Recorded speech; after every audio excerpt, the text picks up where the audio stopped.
You know on the beat every time, no. I would like to personally welcome you to Man Hour After Dark. Say that while I bring you the host, Mike, Buck, and Cone. You know who coming to the stage. Sports talk than what you about to hear right here. I second that. Go. You know that it's us when we talking about sports. Giving you facts on the field to the court. Tune in, we need the support. 1 hour too short, then listen some more. On all your stations, not dropping no music. Starts like Adidas, but Nike just do it. Down 4 in the 4th, we go for the win. Michael 2 seconds, we taking it in. Buck, Mike, and Combs, you know what's going on. Man, now we're After Dark, no LA, we the big spark. No 4th and inches won't cut you short. Got the best talking, it's all sports. Buzzing more than buzz beaters. We coming live, all 3 speaks, go. And what is up, everybody? Michael Buckheischer here with the Man Hour. Head over to manhourradio.com. Check out the new and improved website. We got blogs, we got merchandise, and of course, we have past shows up there as well. So if you miss any part of the 2-hour show whatsoever, simply click on the podcast link, and they're all right there. Every last one of the podcasts me and Combs have done since day one, since October 17th, 2020. They are up there, man. But first things first, Brandon Combs, welcome to the show, man. What's going on?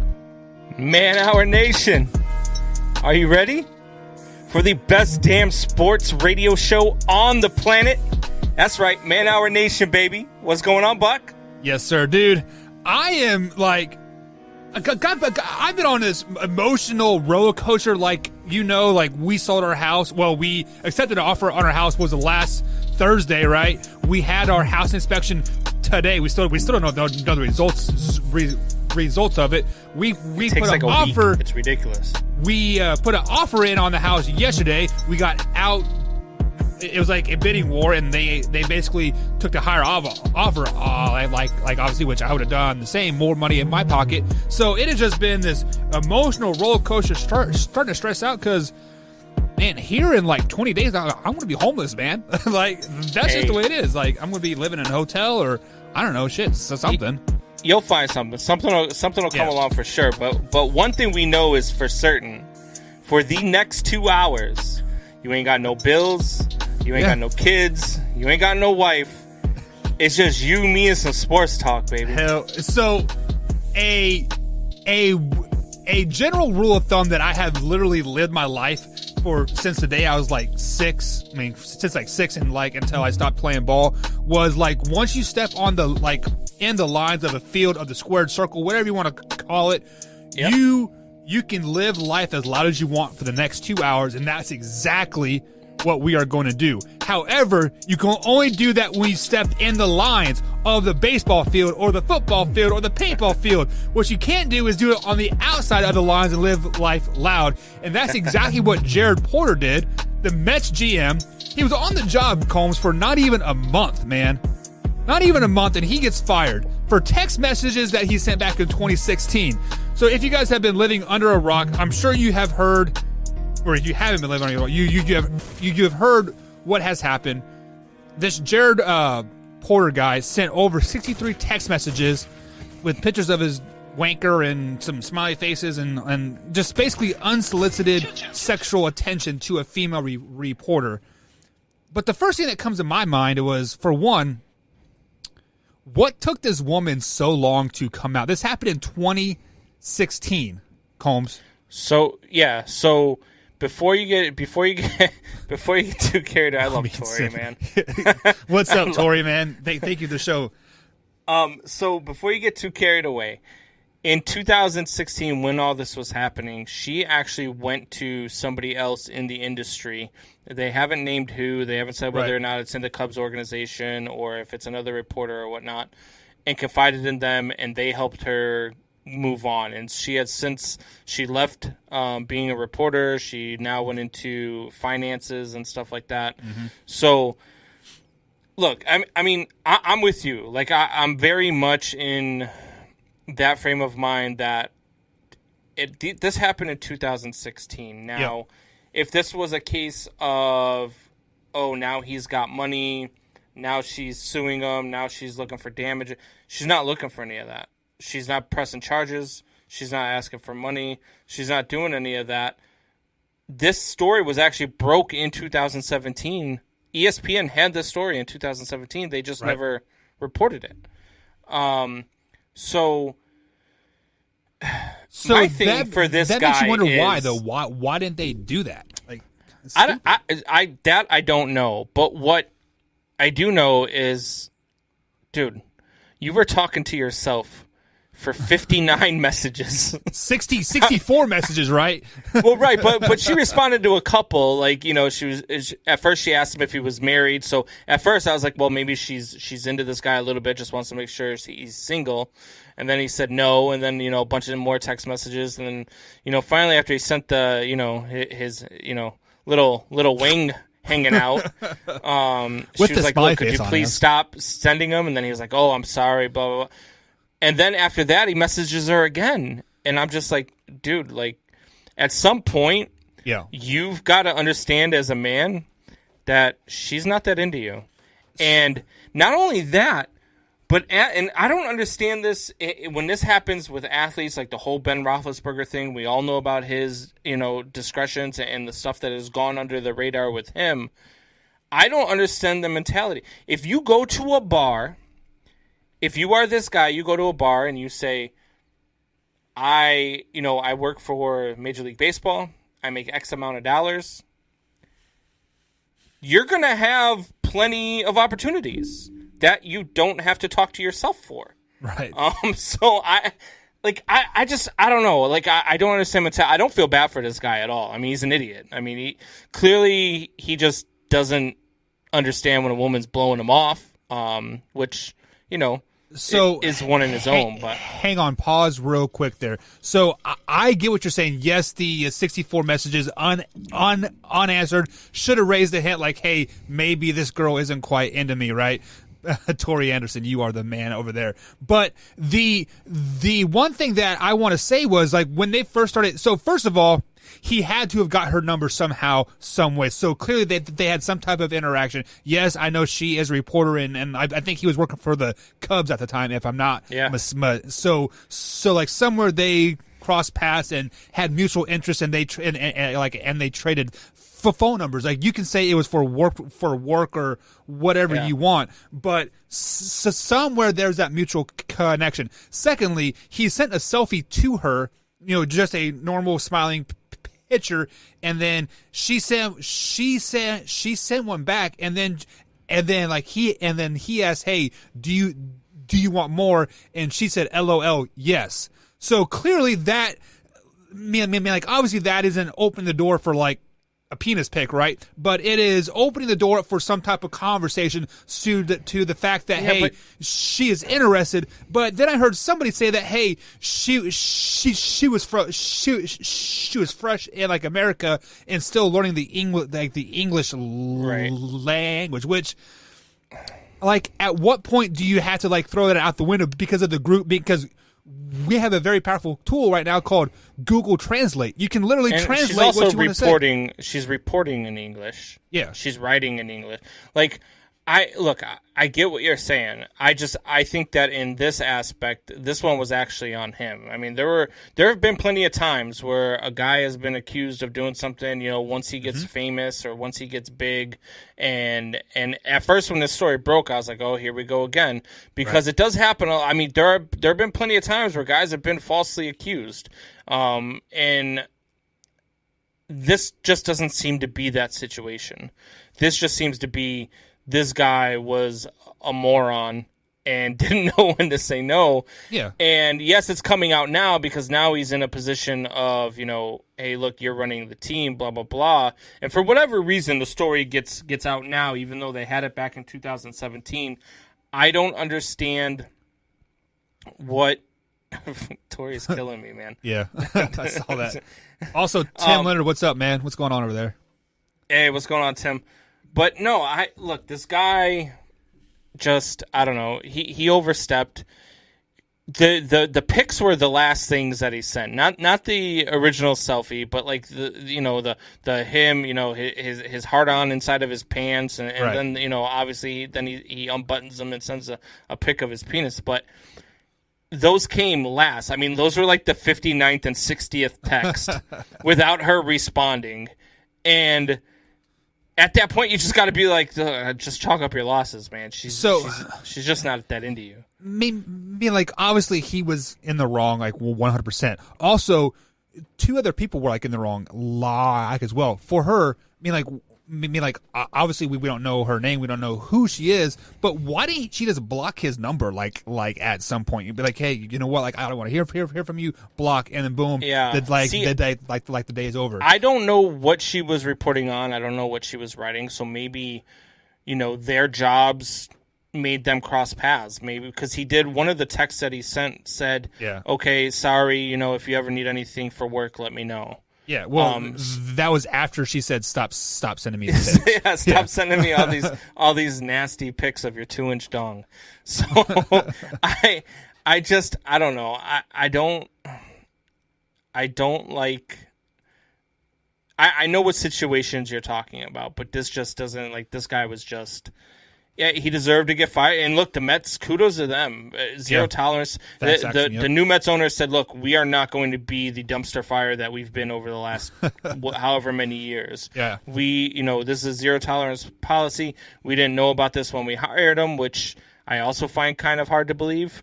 But they didn't know when they hired him. So, and then as soon as this broke, they fired him.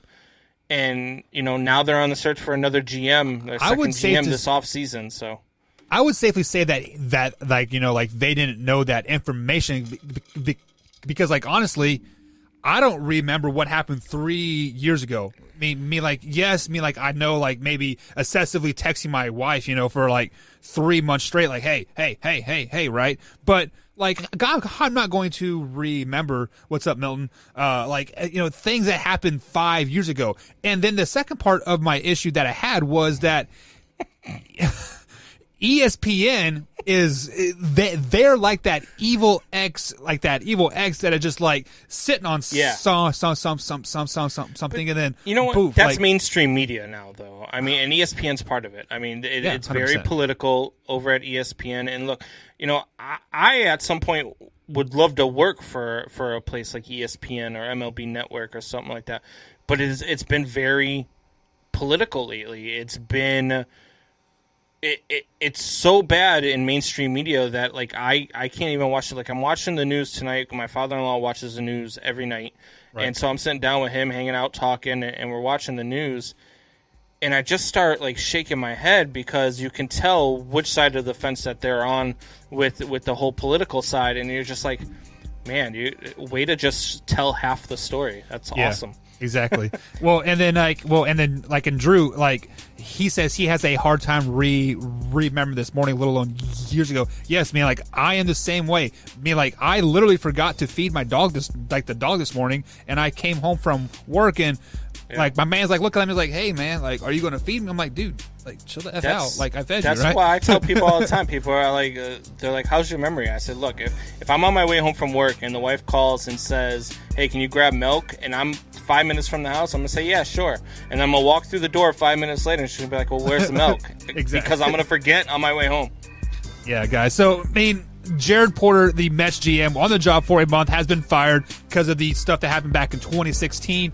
We will definitely get more into that tomorrow when we jump into baseball talk with Hafi. Hafi will be our baseball connoisseur, per se. What are you going to call him? Like a baseball insider? I don't know which way. I'm going to call him my baseball. He's going to be my baseball lackey. A baseball lackey. Yeah. But guys, this is the Man Hour. Head over to manhourradio.com. We have bunch of stuff over there. We got some blogs, we got some merchandise, and we also have past podcasts of radio on there as well. That's manhourradio.com. But coming up here on the show, we are going to break into some NFL talk. There has been big rumors about injuries and NFL rules and, like, all that stuff. We're going to get into that right after the break.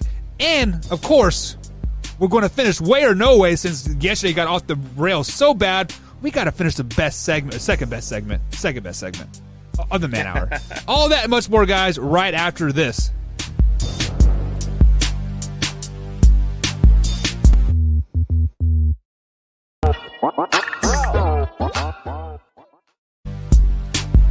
And welcome back to the Man Hour, guys. Michael Buckasher along with Brandon Combs. Head over to manhourradio.com. Check out the new and improved website. We got blogs, merchandise, and, of course, you got past podcasts up there as well. And we got some good pictures up there. Like, Combs did some good work on some images up there, and I'm happy you're a part of the team. I saw that comment where we are not even going to address it from Tori, are we, Combs? Are we? We're just gonna skim past it. I love that guy, man. But yeah, He cracks me up. yeah. So guys, thank you for all the support. We do see all the chat comments if you're watching us on Facebook or YouTube.com/manhour.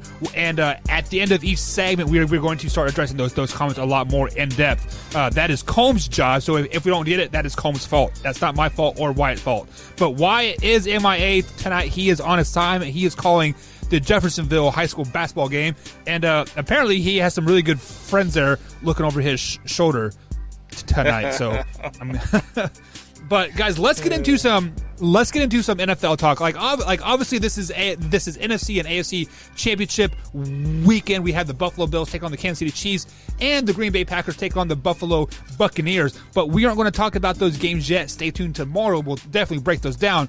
But the question that I want to propose to you right now, Combs, is the simple fact that over this past Saturday and Sunday, I'm talking last week, in the divisional games, we saw two big-name quarterbacks get hurt. One being Lamar Jackson and the other one being Patrick Mahomes. Right now, they're both saying that they have concussions, which is, definitely Lamar Jackson probably has a concussion. He got hit pretty darn hard and hit the back of his head. And Patrick Mahomes, we don't really know what is going on, but either way, he didn't finish the game. So on the other side, we have three quarterbacks that are in their 40s plus playing, but they're pocket quarterbacks like etc. So I want to ask you this question: why it's actually a eighth grader? He's just working for the high school in eighth grade. Yeah. So, but are we kind of worried about these young quarterbacks getting hurt so early, so often now? We talked about this a little bit yesterday, and because I asked you as a Kansas City Chiefs fan if there's any chance for re-injury, do you want to see Patrick Mahomes in there? And you said as a fan, no, but as a player or whatnot, yes. Yeah. And I don't like it. If there is any chance, whether it is a concussion, whether it is they're talking about maybe a torn ligament in his neck or something, if there's any chance that he further injures himself by playing on Sunday, and not just further, not just another injury, not just another, this or that. I'm talking about an actual, like, if he re-injures the Areta injury. And I don't want to see him on the field if that's a possibility, because I think that Patrick Mahomes has a chance to be the guy that we've never seen before. He has the chance to take over for the Tom Brady's that are leaving, the Aaron Rodgers who's nearing, probably the last 5 seasons of his career. You got Drew Brees is leaving us now. I actually think that Patty Mahomes is all those guys rolled up into one. And so I don't want to see him on the field if there's a chance to re-injure himself. Right. But if they say, hey, look, if he goes out there, there's nothing further he can do to the current injuries, then I'm fine with him playing. So there are a couple things that come to mind right now. Like, honestly, we have been spoiled by the quarterback play the last 10, 12 years, right? Because there has always been that constant. There's always been Tom Brady, Drew Brees, Big Ben, Aaron Rodgers. You can throw Peyton Manning in there. Like we have been blessed to see these guys play for 18 plus years, and now this next generation of quarterbacks are coming into play, and yes, the NFL still protects the quarterbacks a lot, right? But the way that these guys play, that they're putting their bodies on the line, staying back and letting the ball go and knocking your head like on the turf. I mean, like, I don't think we are going to see a quarterback play past the age of 36 anymore. I think Aaron Rodgers is probably the last set of these guys to really go through, and Milton says he has a neck injury, which that is all the reports are saying now. But the reason that I wanted to bring this up is like at what point do these quarterbacks have to change the way they play? Because we've seen it year in and year out. Like take a Steve Young, right? He was a quarterback like Patrick Mahomes. I mean, not as good. But he had some big hits that ended his career early. I think Patrick Mahomes, Lamar Jackson, Deshaun Watson, who else is like a big name right now? I think these guys are going to end their career early playing the way that they are. Like, do you think they see? I think Patty Mahomes will be there till he's 40. I think he'll be a Tom Brady type.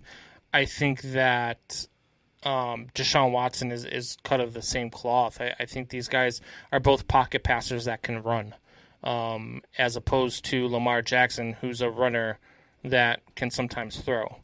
And I don't know. Like I think, being Tom Brady and Drew Brees and playing till you're 43 is just, I mean, that's ridiculous, especially at the level that they're playing at. It's absolutely insane. Tom Brady is, I'm convinced that this man walks on water, because that's the only explanation for him being able to do the things that he did. When he was in New England, I used to joke around with my Patriots fan friends who would always talk about how good their team is. And I said, well, yeah, it's unfair. You've got God on the sidelines and Jesus Christ is your quarterback. It's not fair.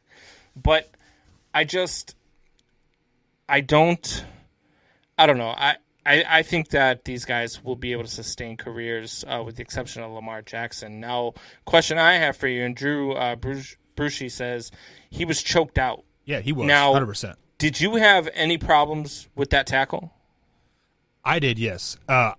I did because of the fact that it was almost a horse collar, more or less, like from the side. I mean, like he had his arm wrapped completely around him, and then he twist him like did around. He twist him, or did Mahomes twist as he tried going down? Like, didn't to me it seemed like Mahomes. Yeah. Now, see, I get defensive with defensive players because there are a lot of times they get called for penalties when 100%. the receiver or the quarterback puts themselves in a position, to get hurt. I thought it was a good tackle. I thought it was a clean tackle. Now, the one that actually cost the Browns the game, I think that was a dirty tally. I thought that was helmet to helmet. I thought he led with the crown of the helmet. So I don't know. Like, where do you draw the line? Like, I don't know. You're a defensive player, so I am a defense. Yes, and like I am on the same side as you are, and like we see a lot of these times when a offensive player lowers their crown and the helmet and initiates contact with the defensive player, and the defensive player has to return the favor, and then they get a penalty for it. Or when a offensive player grabs you by the face mask and just pushes you back, but that's not a face mask. But yeah, I can take my middle finger and it happens to hit you, and that's a 15. So do you think he went old school Saints and was trying to take him out of the game? I think that he wasn't doing it to choke him out, but he was definitely doing it to make him feel the pain, right? Because there is no way you are going to wrap your arm around a guy's neck and choke him out and tackle him the way that he did if you're not trying to do that. I mean, there are so many other ways that he could have tackled him. I mean, he could have grabbed him by the shoulder pads and threw him down. He could have grabbed him by the jersey and drug him down, right? It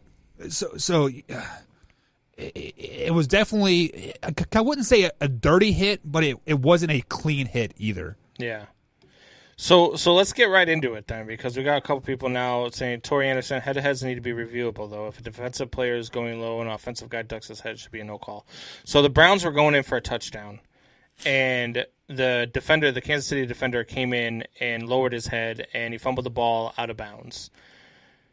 Now, I've heard people say that if they fumble the ball out of bounds, it should come back to the spot where you fumbled it, or that rule needs to be changed. I disagree with that. I think if you fumble it out of bounds, a touchback is a perfectly logical call. Well, let's go ahead and clarify that. If the ball does fumble out of bounds, it is still the offensive ball back at the place of the fumble. Now, if it fumbles out of the back of the end zone, it is a touchback and the defensive player gets it. Correct. Yeah. So But in this case, I think that hit needed to be reviewed because he clearly leads with the crown of his helmet to make that hit.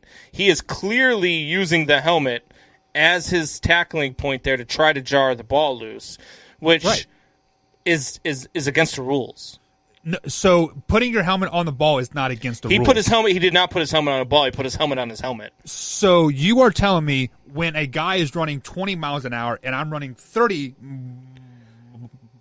miles per hour, I have to adjust my speed perfectly to hit him square. No, yeah, that's exactly what I'm telling you. You can't lead with the crown of your helmet, which is why I think that's a good rule. Leading with the crown of the helmet is different than if you're going up and you go to tackle a guy, and when you go to wrap him up, he leads his head into you. That's different.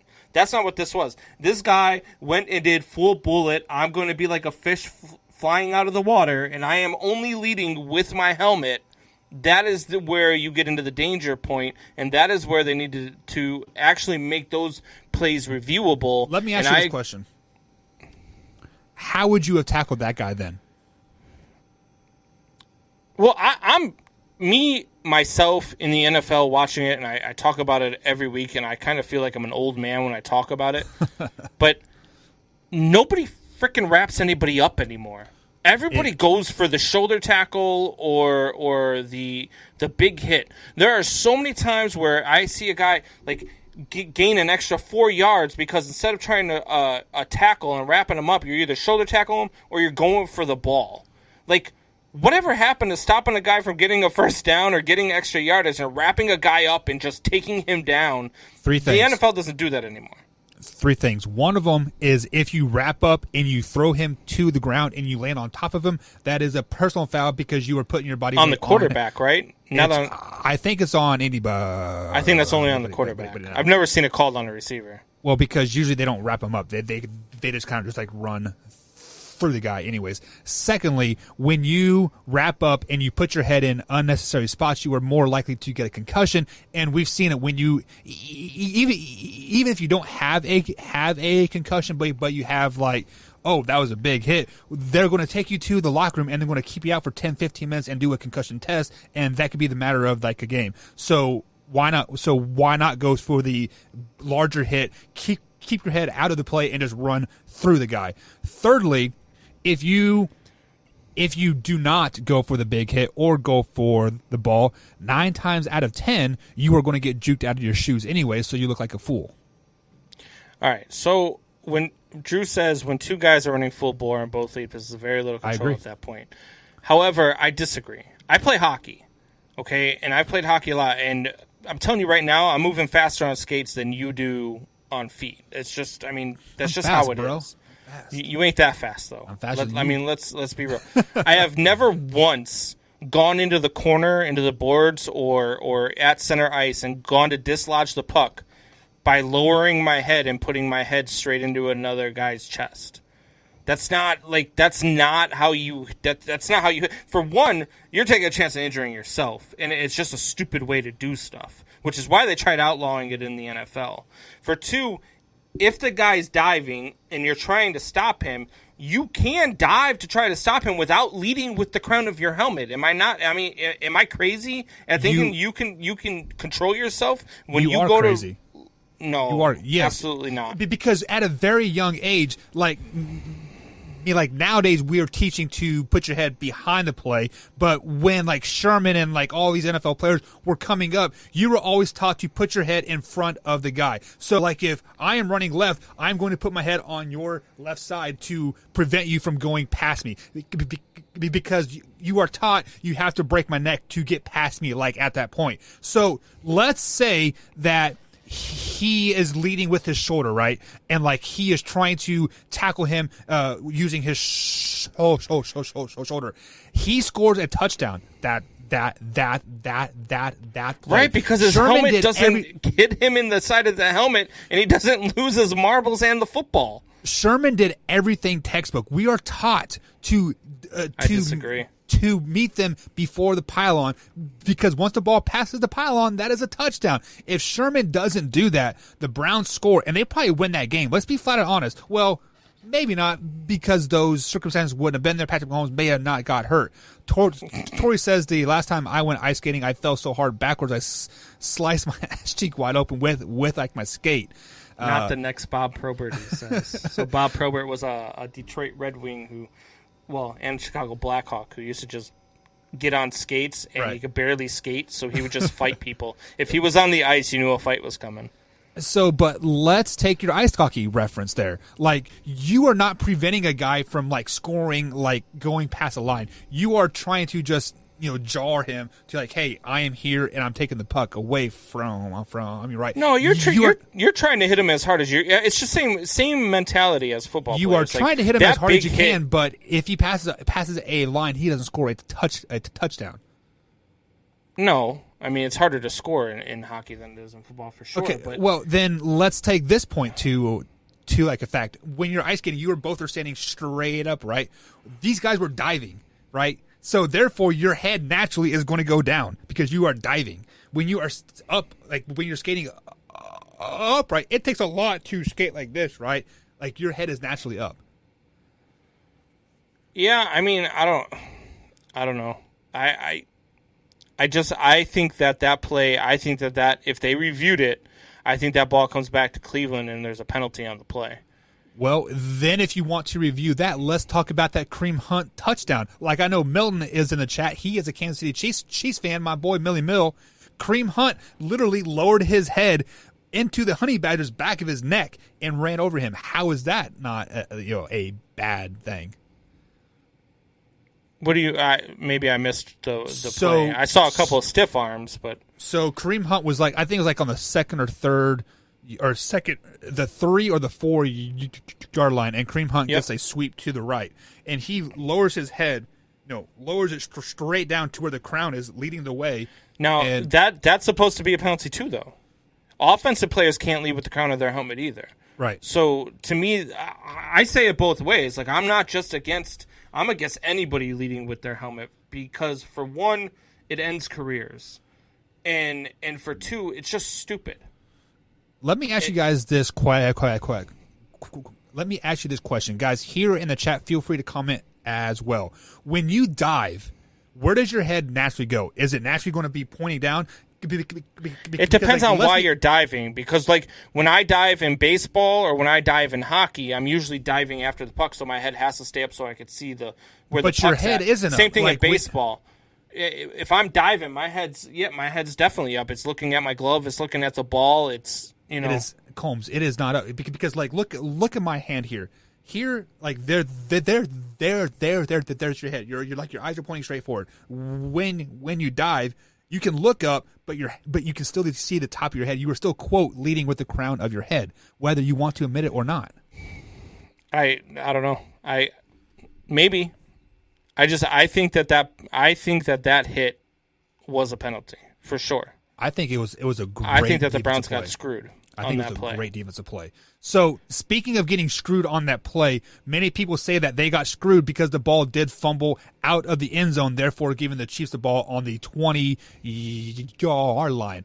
And, like, you have kind of hinted about what you wanted to say about that, but should that rule be changed? Should it just, like, be if the ball would have fumbled out of bounds? I mean, I'm okay with it either way. I'm okay with it being a touchback, but I'm also okay if they change it and say, no, it goes back to the offensive, because at some point maybe the Bears are actually, a good organization, in like 2074, and there's a play that they fumble the ball out of the end zone. I would like them to get the ball back as well. But I don't know. I have no problem with the rule the way it currently is, but if they change it, I'm fine with it too. Yeah, I'm okay with the rule. And the only reason why this is an issue is because it happens once every year, once every two years in a critical point of a game, which can swing it one way or the other. The one rule that I do not like at all, that I want to see change, is if on a kickoff return, if a player fields it and they have 1 foot out of bounds and the other foot inbounds and they catch the ball inbounds, that is technically a kick out of bounds. Like, so, like, if you're, like, 6'8" and have, like, a wingspan of like 12 foot, right? You can literally have a foot out of bounds and reach over to the freaking hash and catch the ball, and the ball is kicked out of bounds and you get the ball at the 45. Like, that's a rule that should be changed. Yeah, no, I agree. I mean, there's a few rules that need to be changed. Like what? The overtime rule, for sure. I don't like. They need to shore that up where each team gets one possession no matter what. Because I don't like the fact where if you kick a field goal, the other team gets a chance. But no. It's if they kick a field goal, the other team gets another chance. But if they score a touchdown, game's over. Yeah, gotcha. You know what I mean? So I don't like that rule, especially when you got two teams that are just offensive juggernauts. Like, let's say it was the Chiefs and the Packers in the Super Bowl this year, two really good offensive teams. Mm-hmm. Whoever wins that coin toss is probably winning that game because they're probably scoring a touchdown on their first possession. Yeah. I would like to see the next team get a chance, and then if they score a touchdown, then we're at sudden death. I don't like. I don't know. I really like how college football does it. You can't do that in the NFL. You can't just give them a short field like that. But I would say give them the ball on the 40-yard. Each team the ball on the 40-yard line in their, on their half of the field. Mm-hmm. That way they've got to go 60 yards to score a touchdown. I would like to see something like that, and you go back and forth. I mean, but that's just me for looking for more football. Entertainment value. Honestly, the NFL has the worst overtime in all sports. If you can end in a tie in a professional sport, something is wrong. Yeah. So with that being said, I just like an extra quarter of like overtime. Just put 10 minutes on the clock, or heck, even put 8 minutes on like on the clock, and just play the full 8 minutes out. And if it's still a tie, like after that point, cut it down to 6. If it's tie after that, cut it down to 3. Like, don't take the momentum out of the game simply just because you are ready to like end the game. Like, keep the game. Think about this. Let's flash back to the Chiefs Rams back in 2019 or 2018. I can't remember what year it was. 56-53 was that final. Let's say they're tied 53 apiece. I mean, we could have easily seen a 200-point game, right? Like, going back and forth. Like, it just, I don't know. The overtime in NFL is horrible. The other thing that needs to be changed is what's the purpose of instant replay? It's to get all the calls correct, right? Yeah, so why are there limitations on what you can challenge? You only get 2 challenges anyway. Right. Okay? So if I want to challenge a pass interference and then I'm right or wrong, whatever, you get the repercussions. So if you get 2 correct, you get a third one, right? Is that how it goes in the NFL? I'm not 100%. But if you get one wrong, sure. If you get one wrong, you lose a timeout and you don't get that third one. Mm-hmm. So I'm okay with that. Why shouldn't everything? There is no reason why everything shouldn't be reviewable.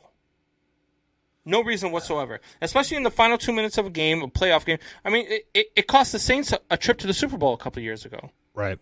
I mean, there are 2 statements that I do not agree with you there. Like, I don't like the saying like the last 2 minutes matter the most. I mean, like, a pass interference call in the first quarter means much important as a fourth quarter pass interference. Well, right, call. But that's why I should be able to challenge it. In the final 2 minutes, you can't challenge anyway, so it's up to the booth review.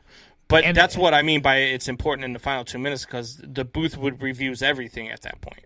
And then, like, on your second point, like, make everything reviewable. But then at what point do you get Nick Picky saying, like, let's all agree here that there is holding on every NFL play. Yeah. If you do not see that, you are blind and you are oblivious and don't know how to watch football whatsoever. Right. Now, let's say that, I don't know, Kareem Hunt breaks a 80-yard sprint, like a sprint on me, and like you know what, I don't like the way that works. I'm going to throw that challenge flag. Hey, there's holding somewhere on the line, right? So then they look through the line. I was like, oh yeah, the center was holding a little bit, like his arm was on the outside, so that gets called back. Like, can you challenge that? Look, you have 2 challenges. Challenge whatever you want. I don't care if you're challenging that he lined off sides. I don't care if you're challenging that the ref is a moron. I don't care what you're challenging.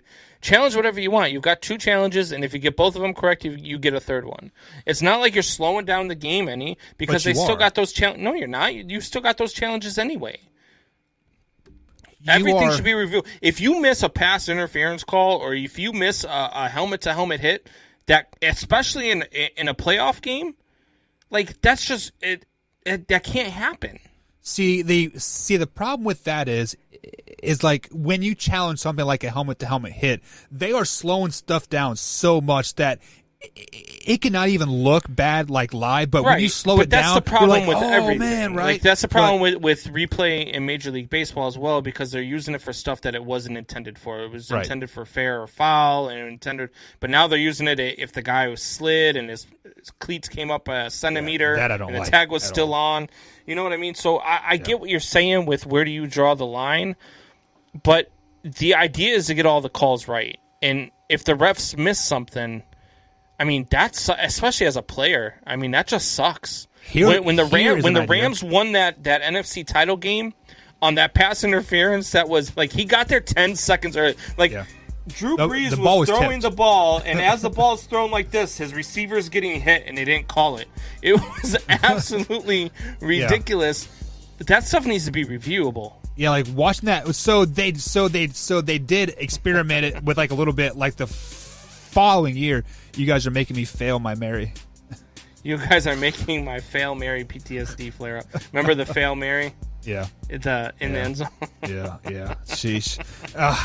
Man, Tori, thank you for all your support tonight, man. But like, honestly, I want to go back to pre-replay.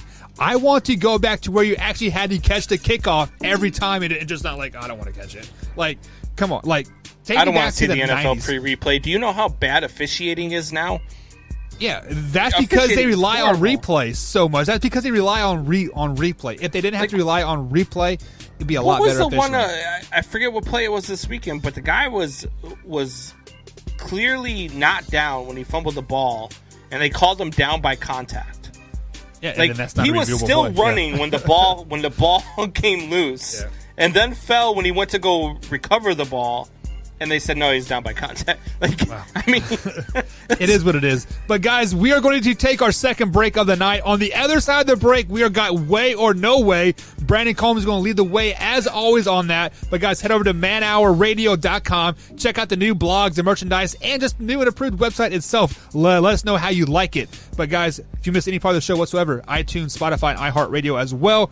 And, of course, Big X Sports Radio every Saturday morning, 9 a.m., 96.1 here in Louisville, Kentucky. Man Hour, guys, we'll be right back after this.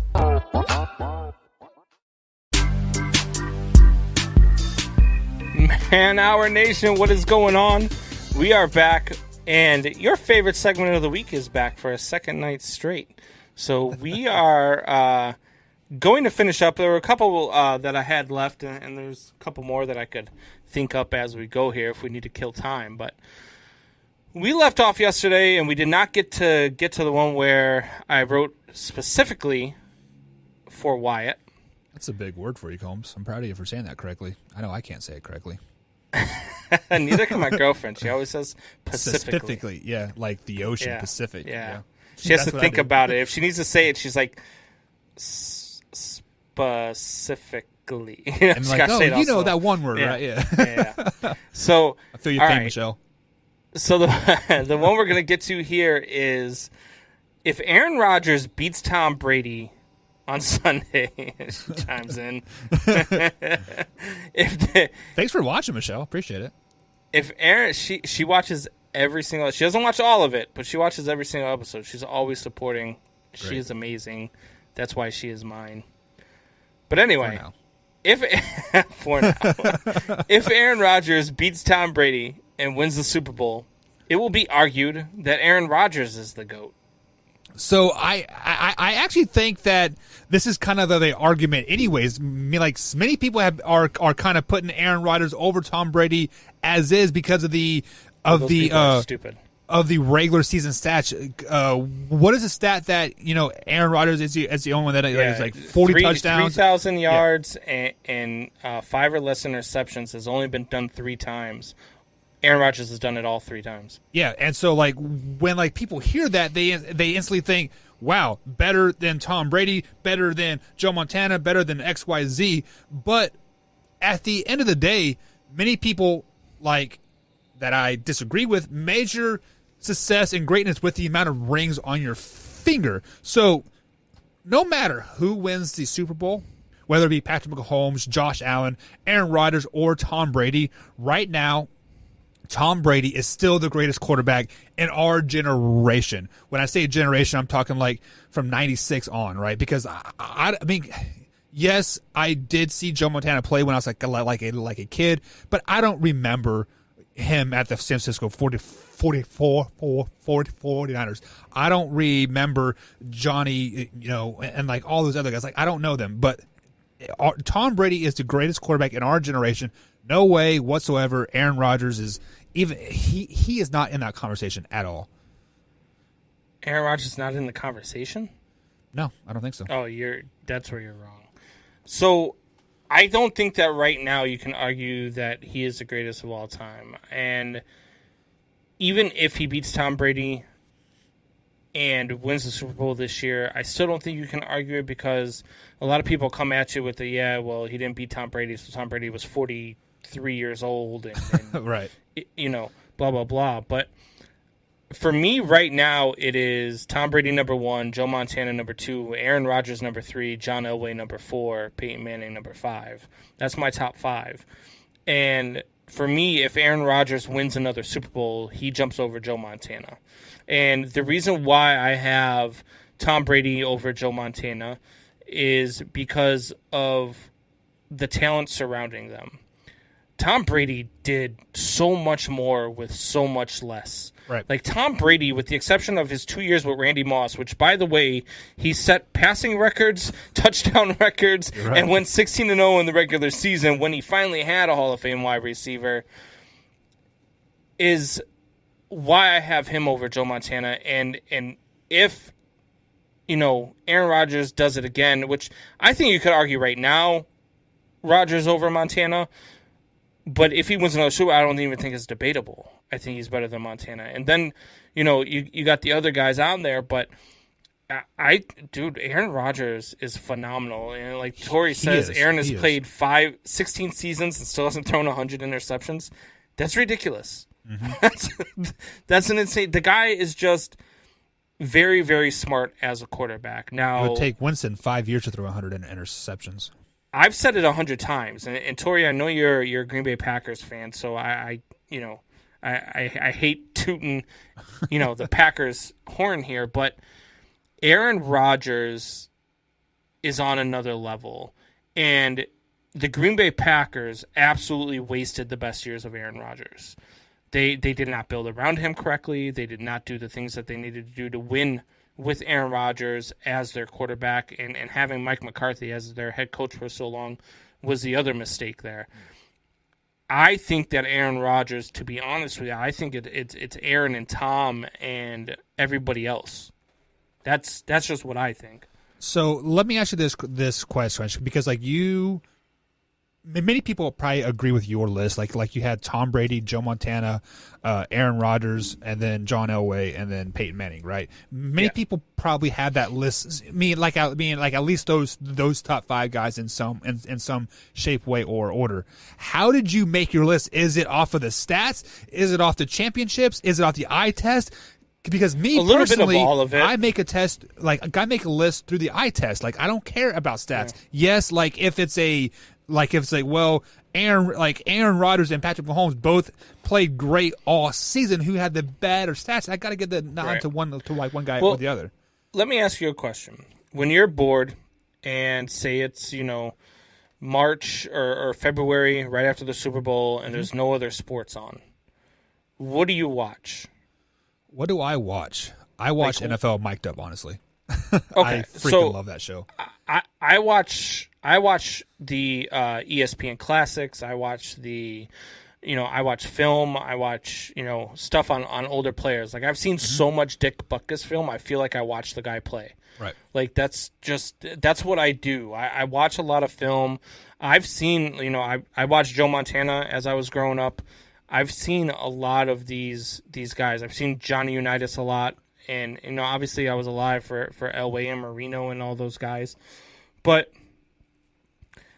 what I judge it on is not only your stats and a little bit of the eye test as well, but also what you did with who you did surrounding you. So for me, that's why I don't have Jerry Rice as my number one wide receiver of all time. I have Randy Moss and Calvin Johnson at 1 and 2 and Jerry Rice at 3, Right. because Jerry Rice played with a top 5 quarterback of all time. Randy Moss and Calvin Johnson played with Dante Culpepper and what's his name? Whoever the Lions quarterbacks was. So Matt Mitchell, right? Or and then Stafford. You finally had Stafford for a little bit. But look, it's just a Mitchell. bad organization. But the numbers that they put up, I mean, Moss played 8 less seasons and only had 7,000 less yards receiving than Jerry Rice. You've got, and not only that, but Jerry Rice and Joe Montana played in an offense that had never been seen before in the NFL. Back then, it was run, and then pass here and there. And that offense that they implemented in San Francisco, that West Coast offense, it was revolutionary. Like, nobody had ever seen it before, so they were doing things to teams that nobody had ever seen before, and it took the league a little while to catch up. So let me address this comment that Drew put up here. He says, I don't like any of them. I think he is referring to Aaron Rodgers and Tom Brady, but they are both two considered the GOATs. So that shows you that a complete hater of these two recognizes the greatness that they're putting up. I mean, like, it is. I'm a Bears fan, man. I bleed and live with my Chicago teams.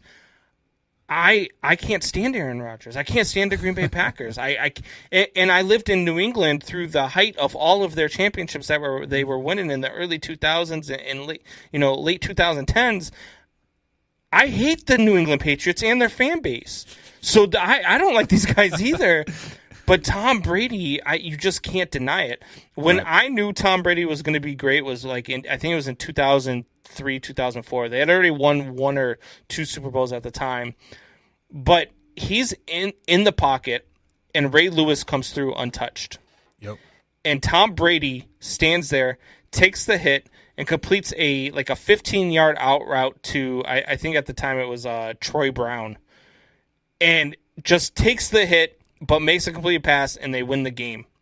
Like, that to me just personifies great. Because there are so many other... What was the big knock on Peyton Manning?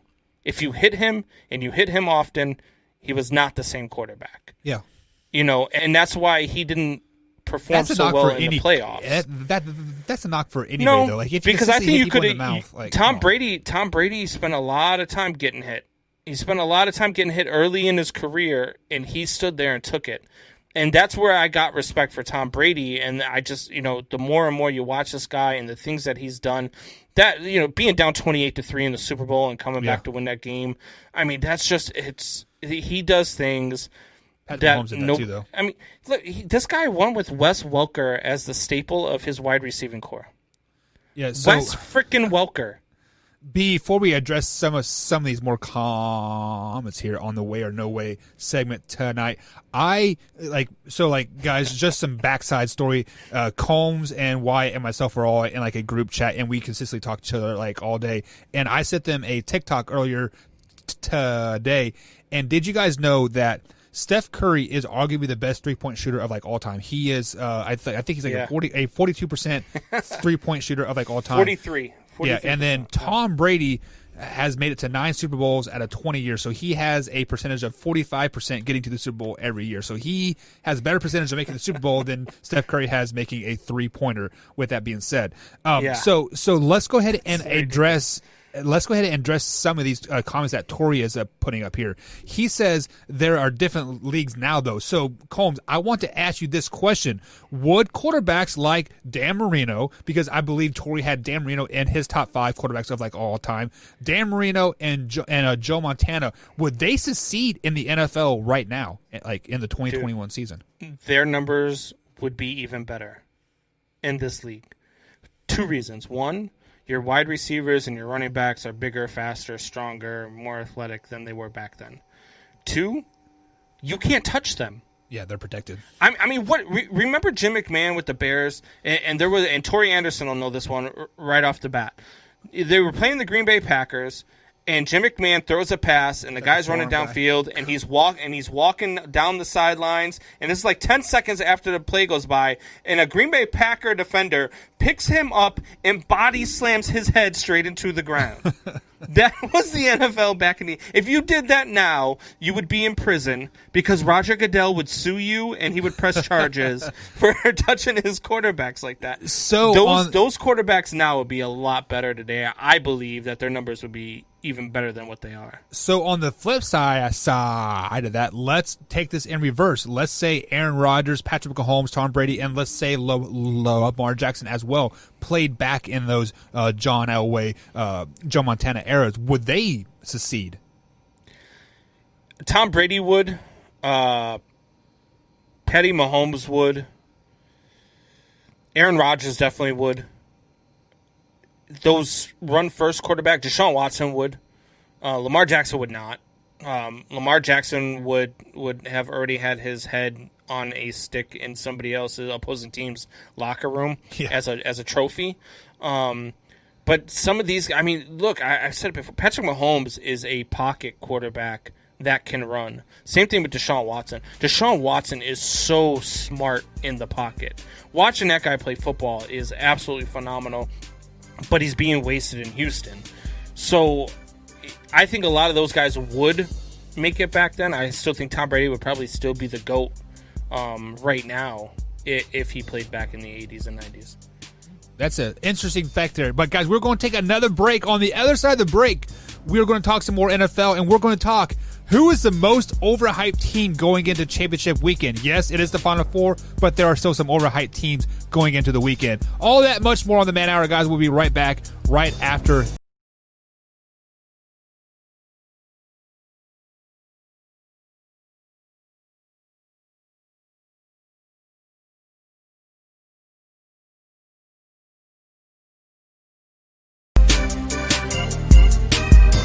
And welcome back to the Man Hour, guys. Michael Buckheiser along with Brandon Combs as well. Guys, head over to manhourradio.com. Check out the new blogs, the new website, and the merchandise as well. If you have missed any part of the show whatsoever, you can find the podcast form over there on the website as well. Simply click on the podcast link, and it'll be probably the most recent one up there because, you know, it's on right now. Right, Combs? It's like, come on, man. Oh, you rookie. You're on mute, man. You rookie! Oh, you did it to me. You rookie! I forgot to unmute you. But let's go ahead and address some of the more comments here before we get into the overrated teams going into the championship weekend. Torrey Anderson comes out and says they would have a success, but not at the level they are. QBs would get murdered.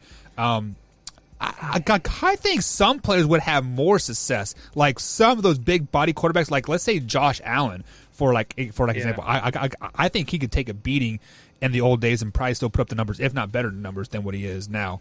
So, what are your thoughts about that?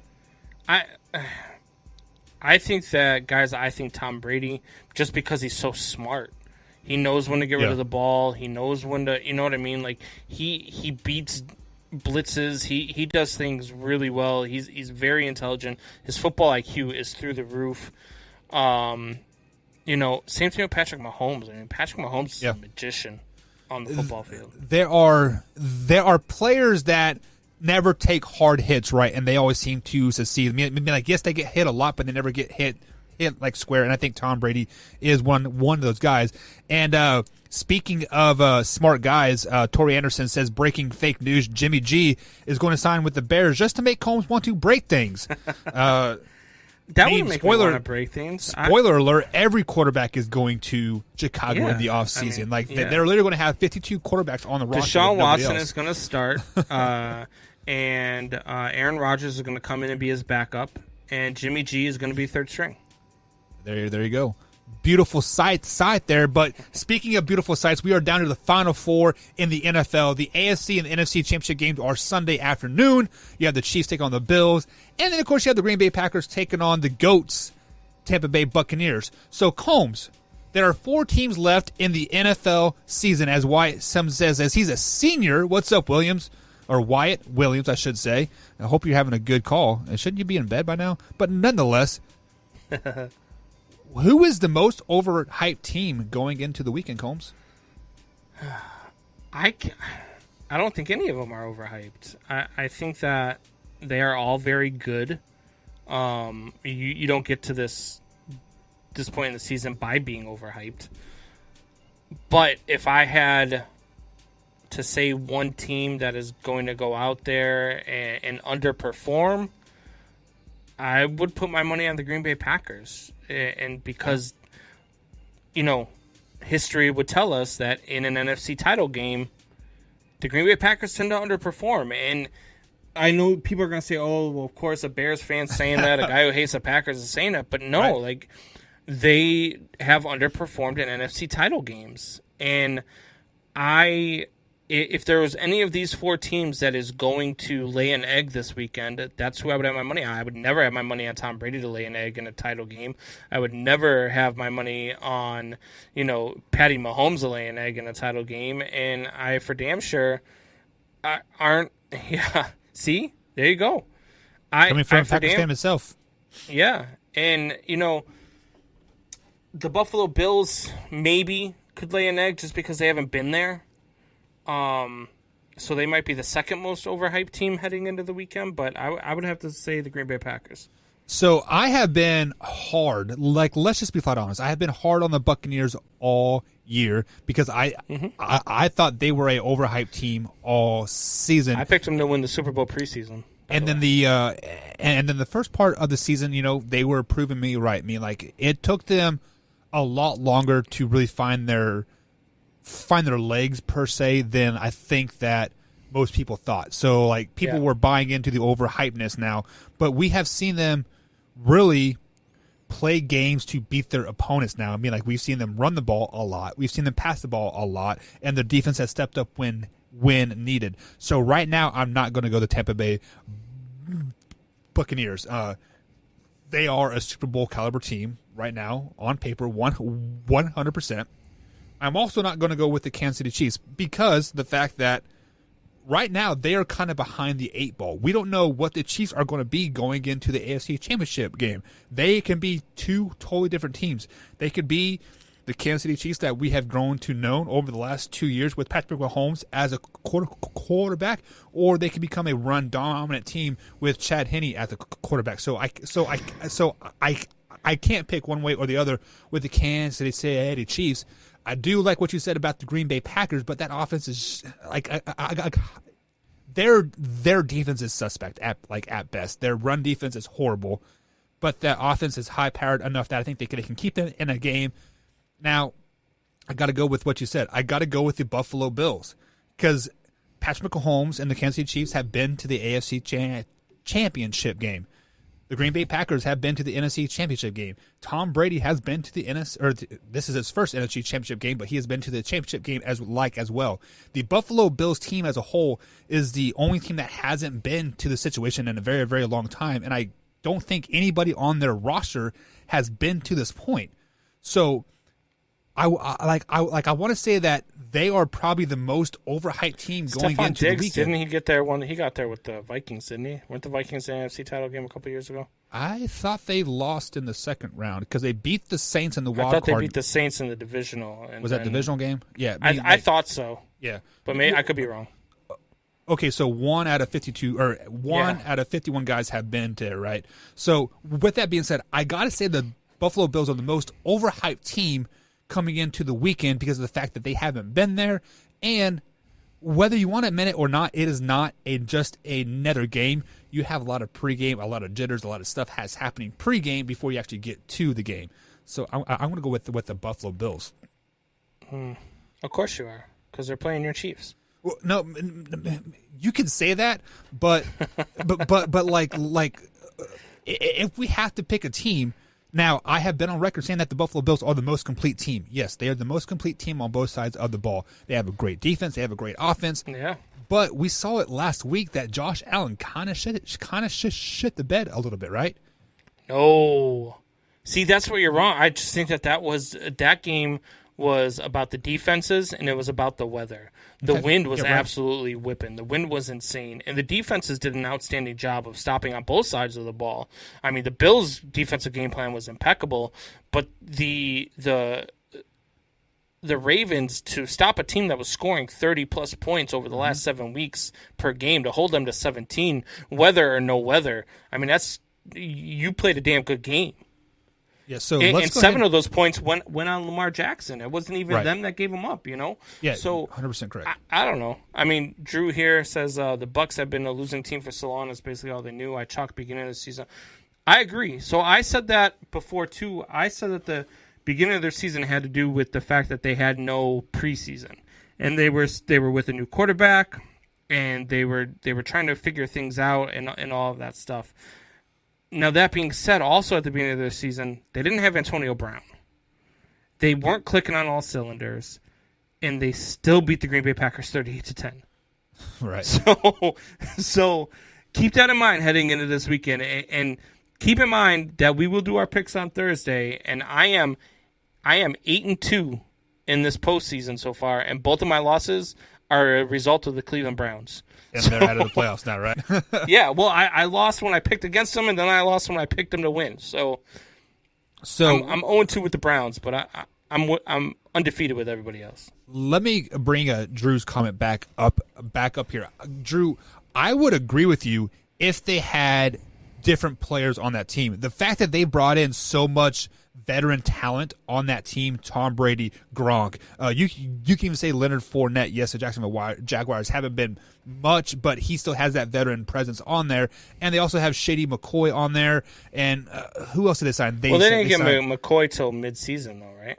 I thought he was there preseason, but really? I could be wrong. But they had a bunch of veteran leadership on there that have been that has played in the NFL and has won a lot of big games. I mean, hell, Shady McCoy has technically won a Super Bowl with the Kansas City Chiefs. So do you think it was just a product of them being so good on paper and all the hype of them believing their own hype? Yeah, I think that Bruce Arians thought that he could call any play on the offense and it would be successful just because of all the talent that they had on the offensive side of the ball.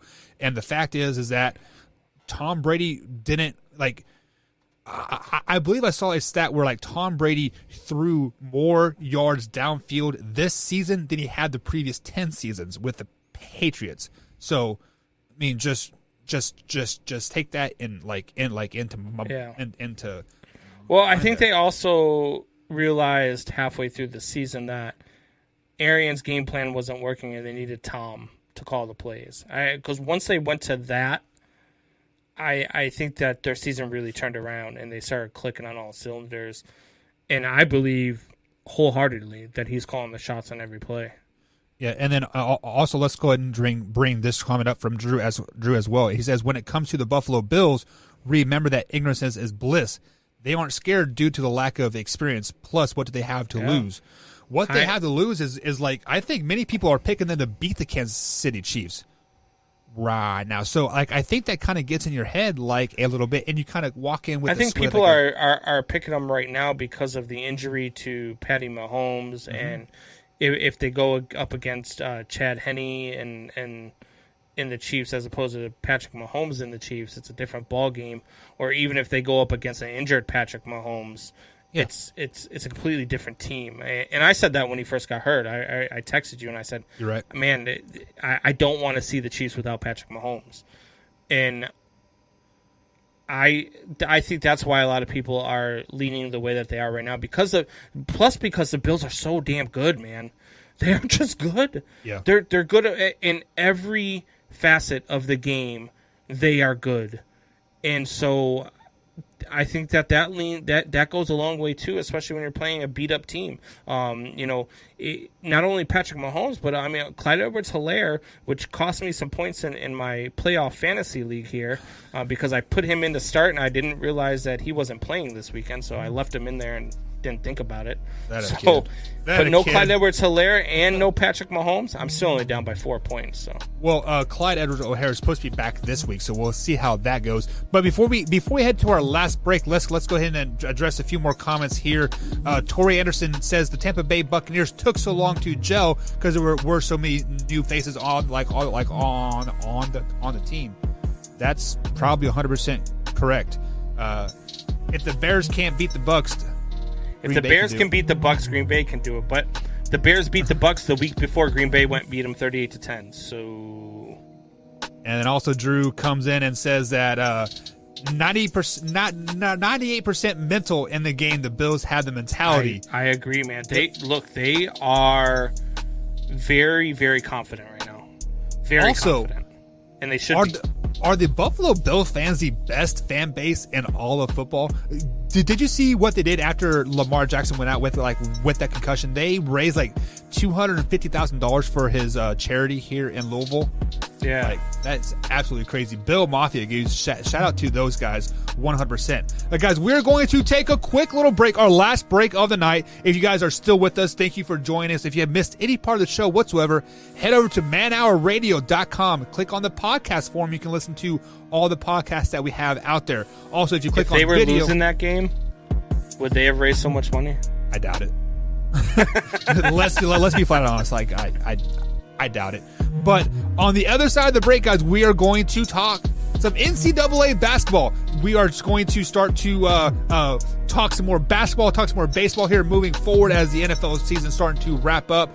Drew says $407,000 as of this morning. Wow, guys, that is a lot of freaking money that they have raised for his charity. I don't know what his charity is, but it is all over the news here in Louisville, Kentucky. You think if I get a concussion, they'll raise $407,000 for me? Combs, to get a concussion, you must fall from 6 feet tall, not 5'4". I will get up on a 6-foot ladder and jump head first. All right, guys, we are going to take our last break, and on the other side of the break, we're going to talk a little bit of NCAA basketball. What happens if March Madness doesn't happen? Are you so excited about basketball? Who knows? All that and much more on the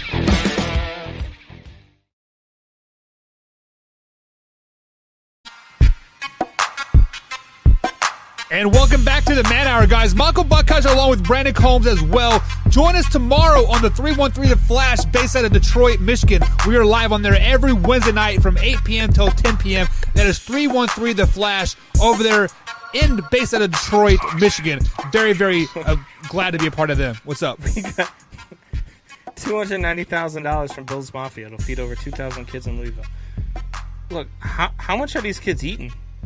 Right now they are so let me be a little political here for you right now. To be honest, the kids in Louisville right now, in West Louisville, they aren't eating at all because the schools are a 100% online, and many of these kids rely on school meals to eat during the day. So right, but I'm saying $290,000 should feed a lot more than 2,000 kids, right? You would think, but I mean, maybe it's for a year. Maybe that's what he meant, or he could just be totally trolling us as well, because Tori is great at trolling.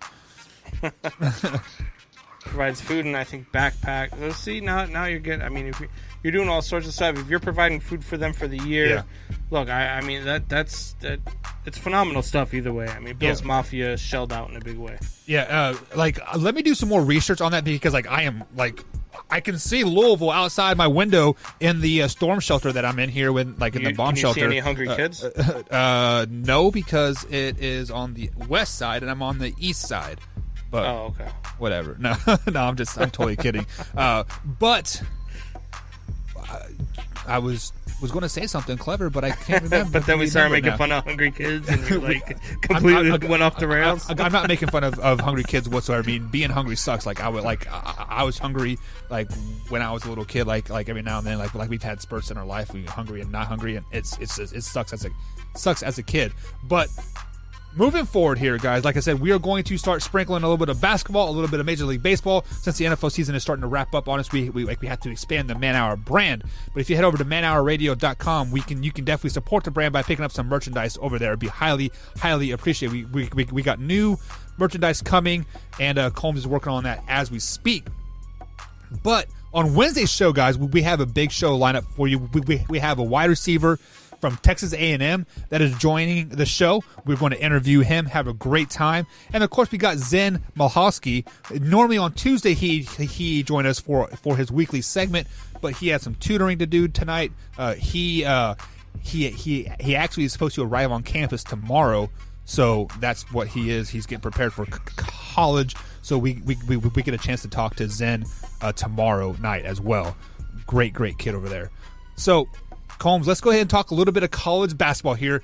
Like, many of us watch college basketball in March on, right? So, usually like this quote preseason. I watch college basketball in March.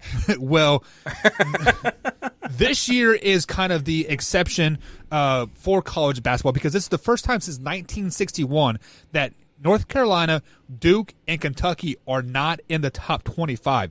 Not in the coaches poll, not in the AP poll, not in the ESPN poll, not in the Buck poll, not in the Combs poll. They are out of the top 25, period. Combs, like you are a March Madness guy. You are used to seeing Duke and Kentucky and like all the blue blood schools in there. Are these three schools not being in the top 25 bad for college basketball and March Madness moving forward? No, I think parity in college sports as a whole is always good for the sport. So, I mean, look, let's just face it. Duke, North Carolina, Kentucky, these guys were due for a down year. So I'm okay without having them in there for a year. But let's face it, if they are above 500, if they perform well in their conference championship bracket, they will still be in the March Madness tournament because they draw the most money. And we've seen in college sports already, Ohio State, as we just mentioned, that when it comes down to getting your money makers into your tournament, that is where the NCAA has its biases. And so if these schools turn it around, they're whatever, last half of the season, which might be 4 or 5 games at this point, like, they can still make the tournament. So, and I'm sorry, but Duke as a 10 seed is a scary 10 seed. Right. Well, yeah. I mean, like Duke and Kentucky had the top 2 recruiting classes this year. So they definitely had to have the talent going into the tournament if they make the tournament. But on the flip side of that is it's the fact that you said something about parity and like favoritism to like all these big schools. The one thing about college basketball from top to bottom, I would say probably in the last 5 or 6 years, there's big parity from top to the bottom. We saw it just a couple years ago. The school out of Chicago there, it was the Catholic school. It was the Catholic school. Is the name slipping my mind? They made it to the Final Four, maybe, or to the Elite Eight, right? Yeah, that was with Sister Mary Clarence or whatever, right? Yeah. I know it's not Sister Mary Clarence, but that's Sister. But yeah, no, yeah. God, why can't I think of the name of it? Loyola. Yeah, Loyola. Yeah. So we are seeing parity across college basketball 100%. But let's be flat out honest. Just because there's parity across, through seeds 1 through 16 or from 1 through 100 or whatever you want to compare them by, when you look into the March Madness tournament and you have a choice to watch, let's say, Loyola versus a Citadel or a Duke versus a Loyola, which game are you going to pick? You are going to pick Duke versus Loyola because people know who Duke is. In college basketball, Loyola versus Citadel is fine. I mean, those are the teams that Loyola, Citadel, those are teams that Alabama's facing in their football schedule. So I would tune in to see Loyola play Citadel in the basketball tournament. Because I'll watch the basketball tournament no matter who's in there. So I think when it comes down to tournament time, it's really about the reason why the tournament's so big, I believe, especially with viewership, is because of the betting aspect, because of the brackets, because of all the money that's on the line. Yeah. Yeah. I mean, hell, I think every year I felt like 6 or 7 of them. Like, it's ridiculous. How many have you ever won? There was one year. Never won a bracket. There was one year where I was undefeated heading into the Sweet 16, and I won that one. And then my bracket just got obliterated in the Final Four, but I was still so far ahead because of my first 2 rounds that I ended up winning. But it's hard. I mean, that's why they give away $1 million to fill out a perfect bracket. And Right. I think one person did it a couple years back, if I recall correctly.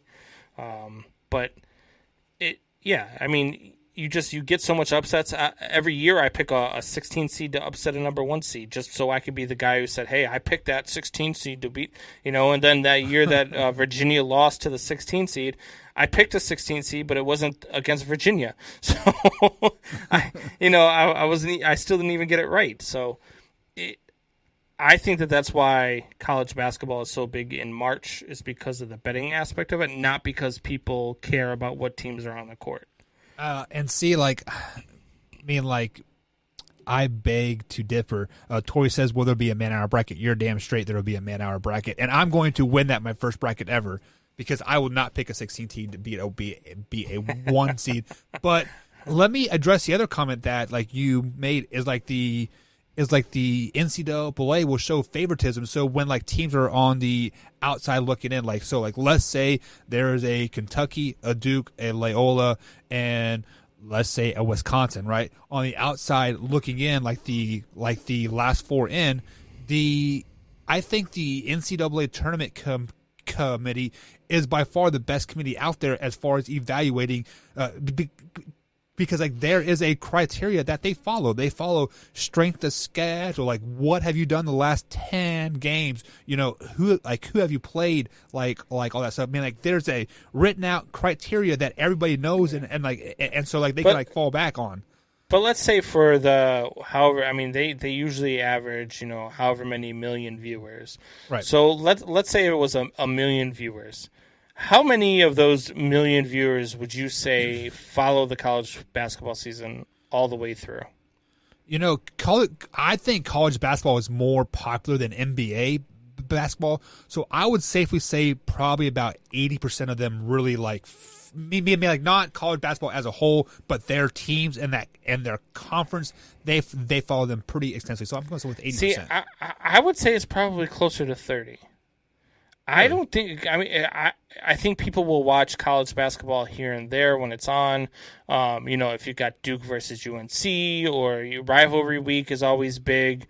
I always end up taking in a few games during rivalry week, and then the conference, tournament. Right. But I don't I can't imagine that there are 300,000 people that follow college basketball all the way through the season.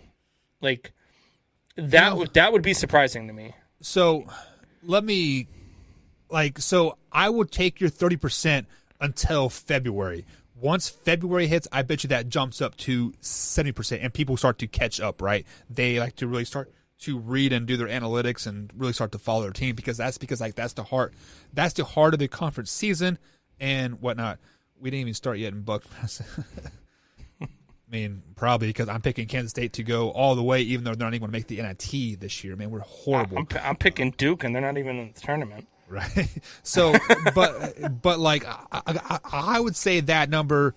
I mean, your 30% is probably closer to mine pre-February, but after February, after the Super Bowl, I think all those NFL fans switch to college basketball. See, I switched to golf until baseball starts. I get into the Masters. Baseball starts in February, man. Baseball starts in March. I mean, you get to the end of February. That's when the pitchers and catchers report, and then spring training starts in March.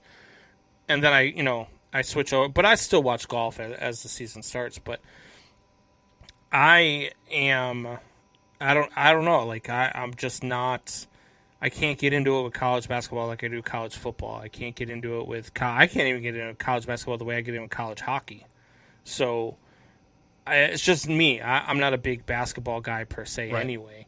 But I just think college sports, especially as a whole, especially now with the whole COVID thing. I mean, the whole COVID thing with basketball. I think most of these teams are 3-2, 4-4, and we're 2.5 months into the season. Maybe in the Big Ten, because the Big Ten does have another postponement. IU versus Michigan State has been postponed. I was just looking at SEC. Look at Alabama 6-0, LSU's 5-1, Tennessee's 4-1. You are still very young in this season. That's conference. Yeah, say the 11-3, 10-2. Okay. Yeah, most of them have probably played at least 13, 14 games by now. Because usually how it works, like you play about 10 to 12 non-conference games, and then once January 1st hits, you're playing nothing but conference games. So with that being said, Indiana versus Michigan State has been postponed because of COVID, and we saw last year that the March Madness tournament did not happen because of COVID, because that is right when it first ramped up. I believe it was Yale was the first college, like, you know what, we aren't playing, and people were saying, oh, you guys are nothing but babies, yada, yada, yada, and then boom, everything happened. Do you think COVID is going to cancel March Madness tournament again this season? There is no way that the NCAA loses out on all of that money again. Billions of dollars. They lost, what, $1 billion? Yeah, I was going to say billions of dollars was lost by not having a tournament. And I know Tori said, how are we not recognizing the 2020 ESPN simulation NCAA national champion Wisconsin Badgers? Well, the reason why we're not recognizing the Wisconsin Badgers, Tori Anderson, is the same reason why we're not recognizing my Chicago Bears as the 10-time repeat champions like they are on my Madden. Okay? Jesus. It's because it was simulated, it was computer, and it's not real. So I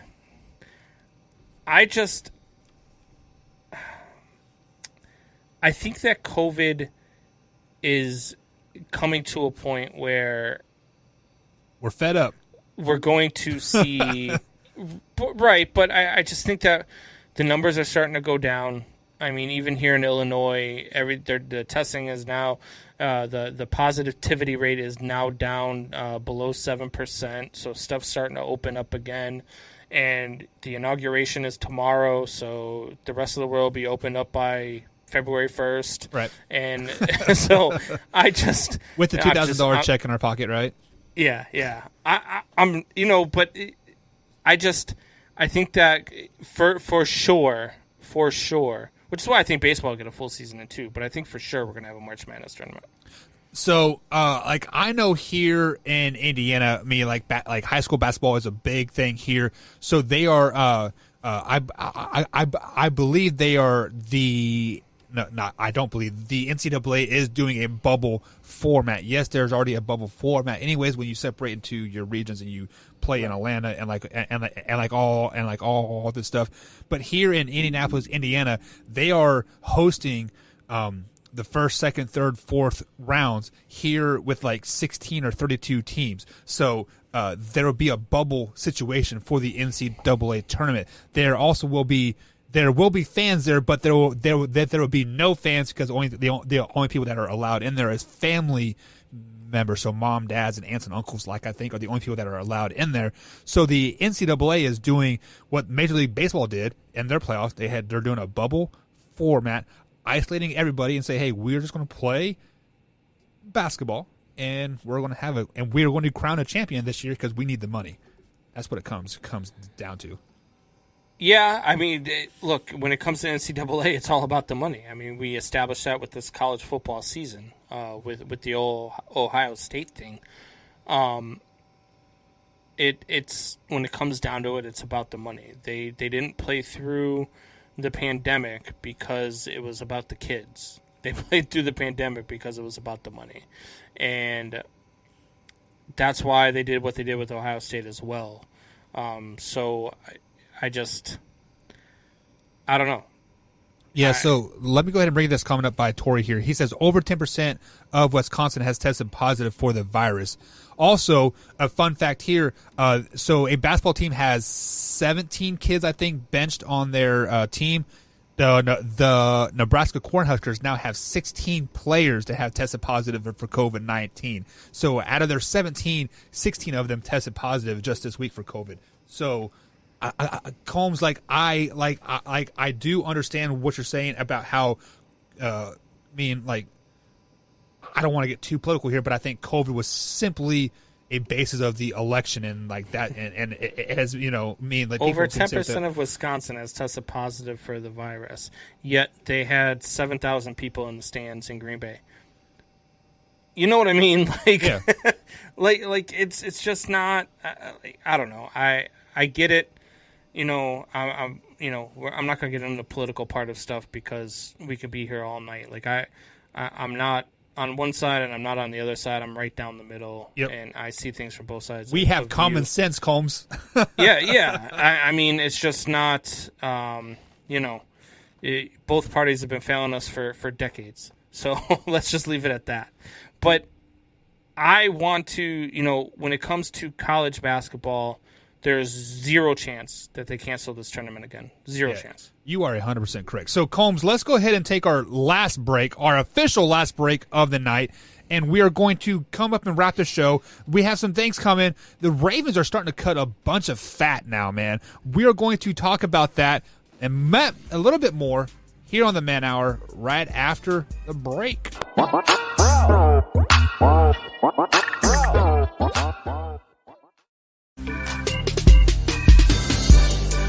And welcome back to the Man Hour, guys. Mako Buckeister. If you guys would be most inclined, hit that subscribe button right there. If you're watching us on youtube.com/Man Hour, hit that subscribe button and hit the bell icon as well, so you get all the notifications of every time we upload a clip or we are live. If you're watching us on Facebook, hit that like button right now and hit that share button as well. Let's get the time rolling, guys. Let's bring some more fans into and interact with us as well.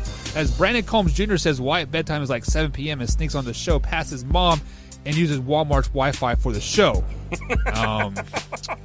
You could be wrong, or you could be right. But I do know his mom and grandma are great supporters of the show. So shout out to those two fine young ladies and Wyatt Williams White. So, guys,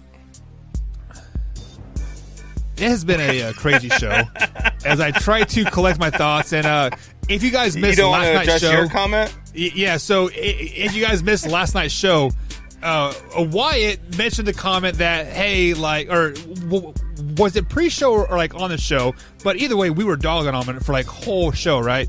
So Wyatt didn't have school on Monday, and he slept till like 1 or 2 o'clock in the afternoon. And then they had a cleaning lady or somebody to come clean their house, a maid. So he gets up out of his room and goes downstairs and lays on the couch and sleeps until 4. And during the pre-show, he's sitting here yawning. He's like, man, I'm so tired. I'm like, dude, it's like 7:30 and you slept till 4. Like, how are you tired, man? That is absolutely ridiculous. So Drew says if the NFL was able to postpone a game and move them around to different days of the week, why couldn't college football do the same set of canceling games? And I'll tell you why, Drew. Because they needed to keep up with the perception that they are students first. Bingo, student athletes. They're not students first in most, schools. Most of the Power 5 schools are not anyway. We've addressed that before. I say Notre Dame, the reason why their football program lacks is because they won't drop their academic standards. Yeah. A lot of schools do. But the NCAA always keeps up that facade that this isn't just the minor leagues for the NFL. And that's exactly what this is. Or the facade that they're not making them billions of dollars like every year either. Yeah. I mean, Nick Saban's making like $9 or $10 million a season. How are you going to pay that salary?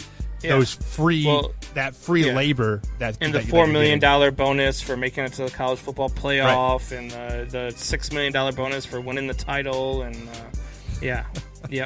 right. As Combs Jr. is lighting Wyatt up over there on the YouTube channel, youtube.com/Man Hour, guys. He says that Packers are going to lose to the GOAT. Oh, God. I got something planned for Wyatt's graduation. Oh, God. So hopefully Wyatt is having that basketball game should be over. I did see him chime up in the chat earlier, but Wyatt is MIA tonight. He is doing his broadcast that he that's his job. He works for Indiana High School Athletic Association, calling basketball games and football games, etc. But speaking of football games, as Combs Jr. comments come across the screen there, if you guys are curious what he's saying, head over to youtube.com/Man Hour. But the Baltimore Ravens are starting to trim some fat there, Combs. They waived RG3 this morning. This afternoon they waived Mark Ingram, and they're starting to rumblings that they're going to release some defensive players. Do you think they're doing this for a reason? Well, there's a reason, but what is the reason for it? I think that they are realistic in the fact that they need to get better talent and spend money more wisely around Lamar Jackson. Lamar Jackson, and I said this yesterday, Lamar Jackson is not the guy who can carry your team on his back as a quarterback. He is the guy that can make plays happen.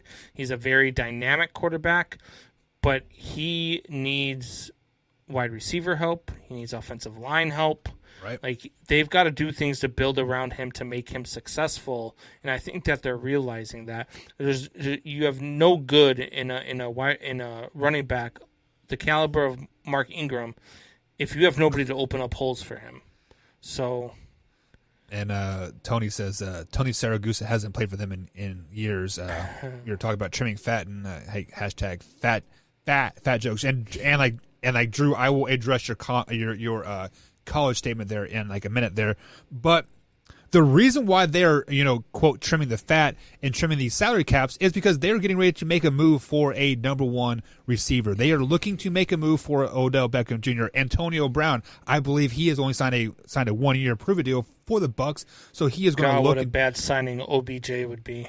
Yeah, that would be like horrendous.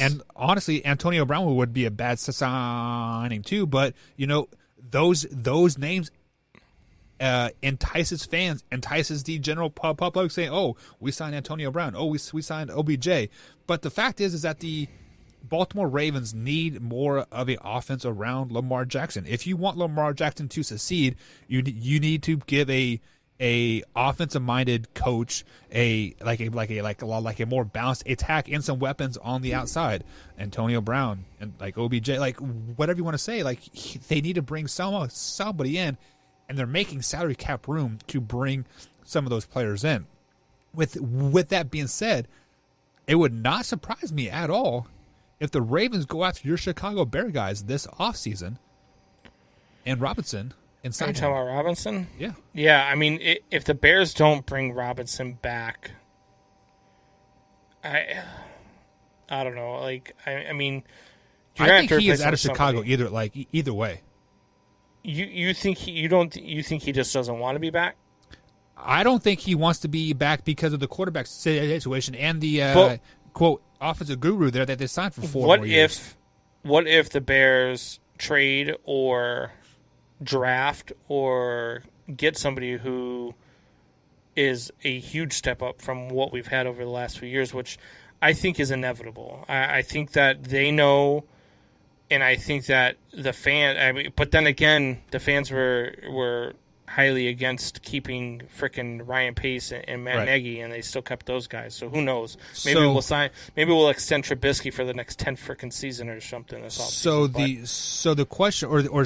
answer that I have for that is this is Robinson's 5th year, right? Like this is his 5th year, of his deal. Normally, a wide receiver only lasts about 10 years in the NFL. He is looking to get paid and win some games right now. He doesn't care what the Bears draft for 3 years down the road. He's ready to win right now. Robinson, the knock I have on Robinson is that Robinson can't win jump balls. I've watched him for the last 2 years in Chicago.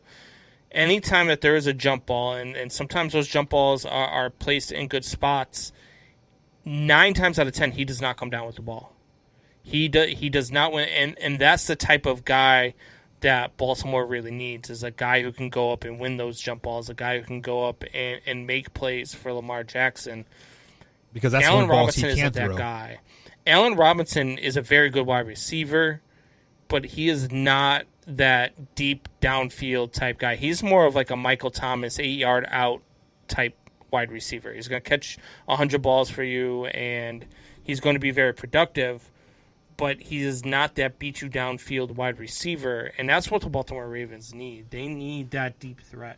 Except for they don't have a quarterback for that deep threat. Lamar Jackson is not very accurate, 20-plus yards down the field.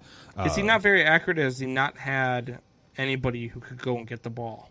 You know what I mean? Like I would you say a could little look bit at of the both. numbers and say he's Yeah. not accurate, but at the same time, if you don't have that guy to go and get it, then You are right which there. is why Yep. I say a lot of Mitchell Trubisky's numbers are skewed too for all of his supporters out there. Like I got this guy that I listen to all the time, John Zagul. He's a big Trubisky guy. He supports Trubisky, but a lot of his numbers are skewed because he's got wide receivers that will go and get the ball.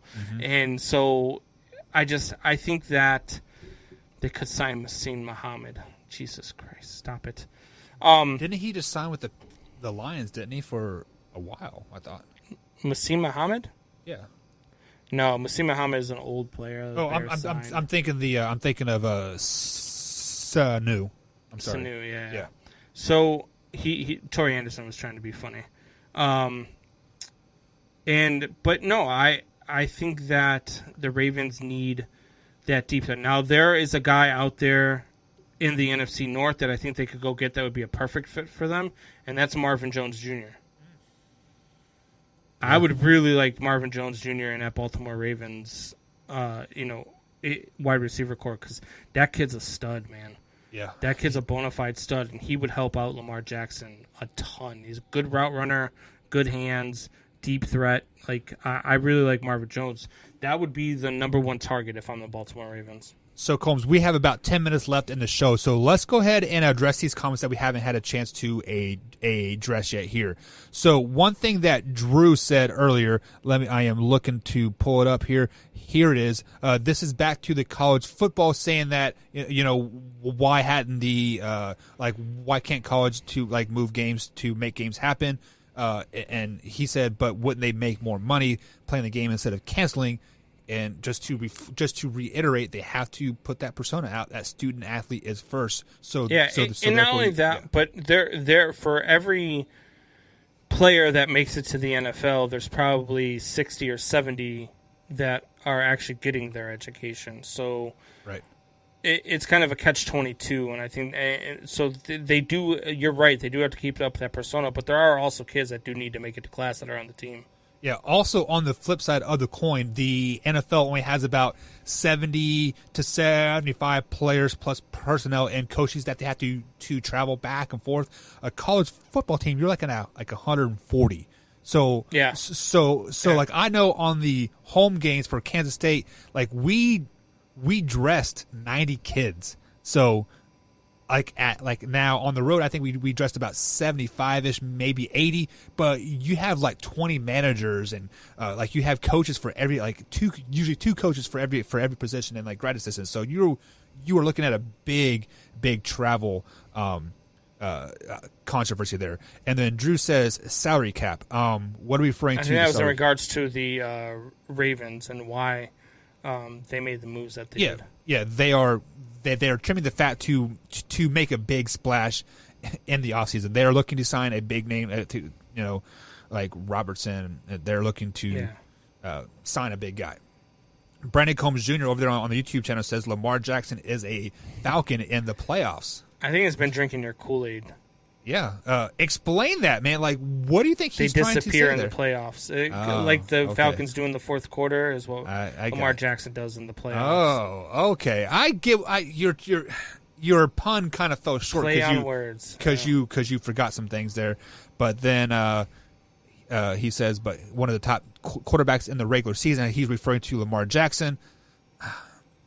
You could say he's the top quarterback in the regular season. But Combs, how does the general public rate quarterbacks? It is what you do in the postseason, right? I mean, you can. Isn't that the biggest knock on Peyton? It's he had a great regular season, but how many first round? He ended up winning 2 Super Bowls. But it took him 9 years before he finally got over that hump. I mean, he was abysmal in the playoffs for the first 9 seasons. He was Clayton Kershaw for the Dodgers, who just couldn't win in the postseason, and then finally got over the hump. But yeah, I mean, look, to me, I saw Peyton Manning in my top 5, but it's a overall thing. I mean, it's just not regular season, it's just not postseason. Yeah, Lamar's definitely got to win. I mean, he's got to show up better in the playoffs, but he also needs the weapons around him. Yeah, 100%. And then Drew also chimes in over here on the chat line and says Steelers are screwed next season. 18 or 19 free agents. That is like over a third of your team there. I mean, wow. I did not realize they have that many free agents. And now let me ask you a question about the Steelers. Is it time for them to rebuild? You know, I think they've been rebuilding anyways, because if you look at that wide receiver core, Juju is the oldest one, and, you know, he's only like 25, 26 years old. Yes, he is a free agent, probably looking for that big deal, but they have a great young nucleus on the wide receiver core. The defense is probably middle age. Haven't they built a stigma in that locker room as they need a change? Because, I mean, you look at Le'Veon Bell and Antonio Brown over the last 2 years to start, and, you know, unrest in the locker room. They're obviously probably, you know, Ben Roethlisberger, I mean, should be done. I mean, he should retire with Drew Brees. I think Big Ben is the only player left from that Super Bowl run, like that generational. Right. So yeah. Is it time? Would you move on from your head coach if you're the Steelers?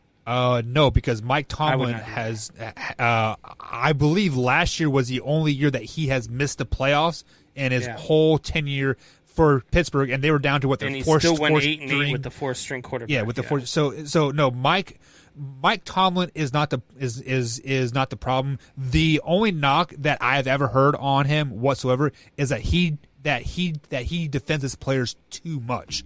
So that's that. So I mean, is it time for a complete overhaul in Pittsburgh? I mean, 18, 19 free agents. So you cut ties with all of them and just start rebuilding.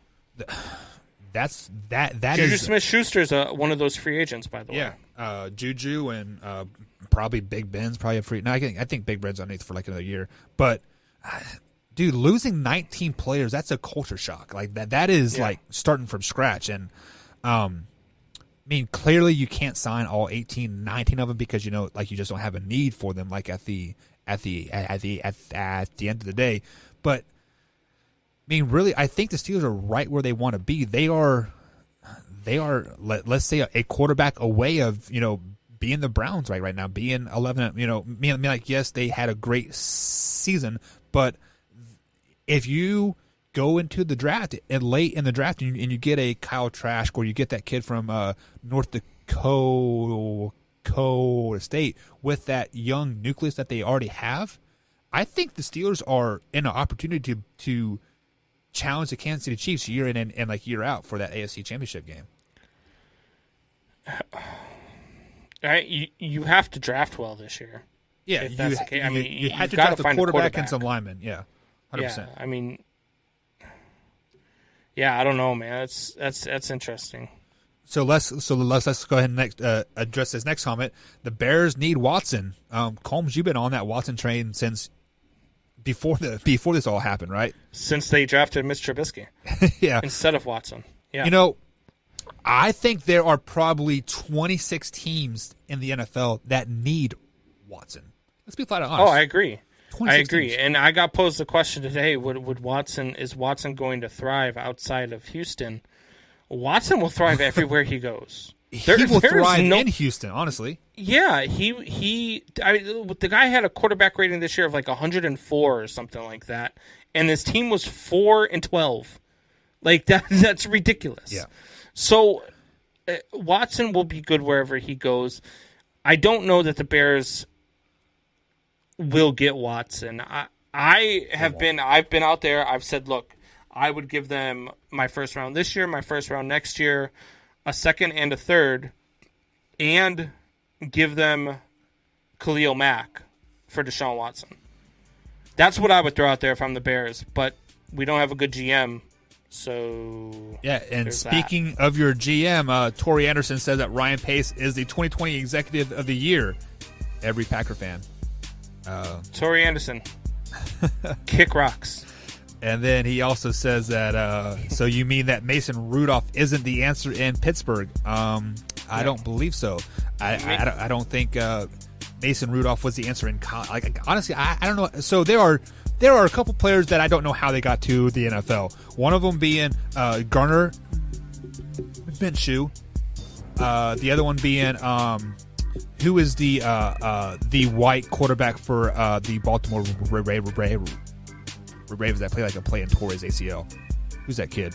That Skeely or Schooley or something like that. Yeah. And then Mason Rudolph is the other guy. I don't know how those guys get to the NFL, honestly. Mason Rudolph is only the answer when the question is, which one of your quarterbacks would you let get hit in the face by Myles Garrett's helmet? That's the only time Mason Rudolph is the answer. And then Drew comes in and says, can you imagine Watson at the 49ers? I don't think the 49ers are a Super Bowl team with Deshaun Watson. And I don't think they are. I don't think Kyle Shanahan is patient enough to stick to the game plan because, let's be honest. That's why the 49ers lost the Super Bowl last year because they couldn't stick to the game plan. No, they lost the Super Bowl last year to the Chiefs because Jimmy Garoppolo absolutely positively disappears in big moments. And also because their play calling 100% changed. You go from running the ball 80% of the time to throwing the ball. Come on, man. Deshaun Watson is a game changer for any. The Bears next year are the best team in the NFC with Deshaun Watson. Oh, that's a bold statement. And then Tori Anderson says that Trace McSorley is the guy that I was referring to for the Baltimore Ravens third-string quarterback. And then Brandon Combs Jr. comes in for the last comment they're going to address tonight. Bears had a chance with Watson. And if they had to get him and convince him to come to Chicago, then Chicago messed up. I would love to see him in New England, but wherever he goes, he will be good. He's a Super Bowl worthy quarterback. Only in Chicago, and only Ryan Pace would have to give up a superstar defensive player and 3 draft picks for a guy that you should have drafted 4 years ago. Let me ask you this question. Wherever Watson goes, if it's New York, if it's Miami, if it's Chicago, San Francisco 49ers, wherever he goes, not Houston, does that instantly make that team in Super Bowl conversation? It depends on the team. Miami, yes. San Francisco, yes. The Bears, yes. If he goes to the Jets, no. You know what I mean? It just depends on where. You'd have to go team by team. There are some teams where they still need more pieces than just a quarterback. But Watson instantly makes any team that needs a quarterback 100 times better than what they are. 100%. And also making us 100% better, guys, is Wyatt Williams, and he will be here tomorrow with us on the second half of the show because he has some churchly duties to do. But tomorrow's show on the Man Hour, we got Zen Michalski, Ohio State offensive lineman, and also a Texas A&M wide receiver. His name keeps slipping my mind right now, but we will post it on our Facebook page. If you guys have not liked us on Facebook, head over to facebook.com/Man Hour Sports Talk and like that page. Also, head over to manhourradio.com. Pick yourself up some merchandise. Combs, any closing thoughts? Man Hour Nation, rise up.